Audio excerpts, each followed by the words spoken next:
અને હવે છેલ્લે વાત યુનાઇટેડ વેના એક એવા વાયરલ વિડીયોની કે જેમાં એક કપલ જે ગરબા રમવા ગયું હતું એના પછી આપણે ત્યાં મોટા ભાગની ગતિવિધિઓ હવે યુવાનો રીલ બનાવવા માટે કરવા માંડ્યા છે. એટલે જમે છે તો રેસ્ટોરન્ટમાં પણ રીલ બનાવવા માટે જાય છે, એ ગરબા રમે છે તો પણ એની રીલ બનાવવાની છે. એ બહુ જ સરસ સૂઈ ગયા તો એ પણ એમણે સોશિયલ મીડિયા પર કહેવું છે, એમને ઊંઘ નથી આવતી તો પણ એમણે સોશિયલ મીડિયા પર કહેવું છે. સતત કોઈક એક આભાસી દુનિયામાં રહેવાની માણસોને ટેવ છે. એ આભાસી દુનિયામાં પ્રેમ અને સ્ટન્ટ એ બતાવવાની પણ ઈચ્છાઓ હોય છે.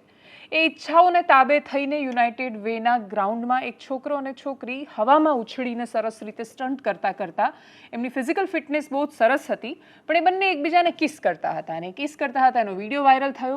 અને એટલે જ સવાલો સ્વાભાવિક રીતે ઉઠવાના હતા કે તમે ગરબા ગ્રાઉન્ડમાં છો, એક બાજુ ત્યાં એવું કહી રહ્યા છો કે માત્ર માતાજીના ગરબા ગવાય છે અને એ ગરબા એટલે ગવાય, ફિલ્મી ગીતો નથી ગવાતા, માત્ર એ શક્તિની ભક્તિ કરવાની પરંપરાની જેમ એને ઉજવાય છે.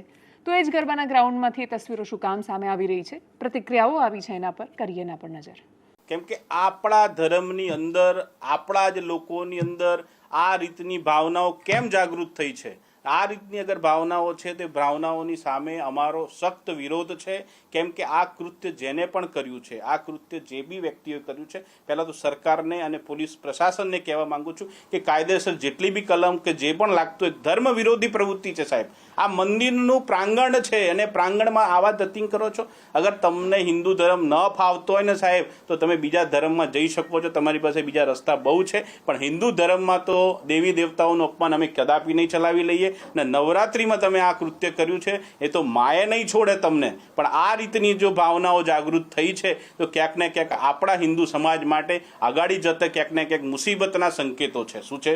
કેમ કે આપણા ધર્મની અંદર, આપણા જ લોકોની અંદર આ રીતની ભાવનાઓ કેમ જાગૃત થઈ છે?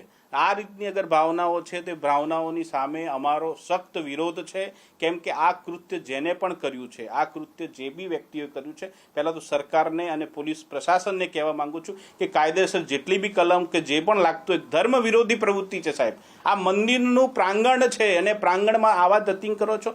અગર તમને હિન્દુ ધર્મ ન ફાવતો હોય ને સાહેબ, તો તમે બીજા ધર્મમાં જઈ શકો છો, તમારી પાસે બીજા રસ્તા બહુ છે. પણ હિન્દુ ધર્મમાં તો દેવી દેવતાઓનું અપમાન અમે કદાપી નહીં ચલાવી લઈએ. ને નવરાત્રિમાં તમે આ કૃત્ય કર્યું છે એ તો માએ નહીં છોડે તમને. પણ આ રીતની જો ભાવનાઓ જાગૃત થઈ છે તો ક્યાંક ને ક્યાંક આપણા હિન્દુ સમાજ માટે આગાડી જતા ક્યાંક ને ક્યાંક મુસીબતના સંકેતો છે. શું છે?